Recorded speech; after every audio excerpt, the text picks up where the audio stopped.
उज्ज्वला महादेव थिटे मी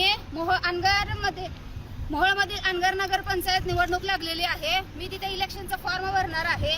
त्यासाठी आमचे माजी आमदार राजनजी पाटील, विक्रांत पाटील, अजिंक्य राणा पाटील हे गेले 8 दिवस झाले मी तिथे यायचंय म्हणून तर सगळीकडे त्यांनी ट्रॅप लावला आणि निवडणुकीचा अधिकार माझ्यापासून हिसकावून घ्यायला लागलाय।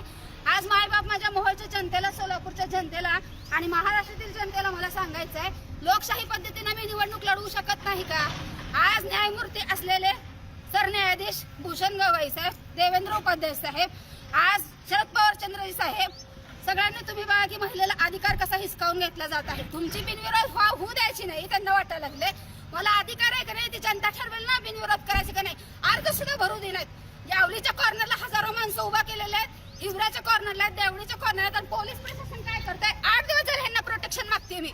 गृहमंत्री साहेब, इतकी घाण आणि कीड तुम्ही तुमच्या पक्षामध्ये घेतलेली एका महिलेला अधिकार दिले। सगळे आज मायबाप जनतेला, भारतातल्या लोकांनी बघावं कसा आमचा निवडणुकीचा अधिकार हिसकावून घेतला जाते।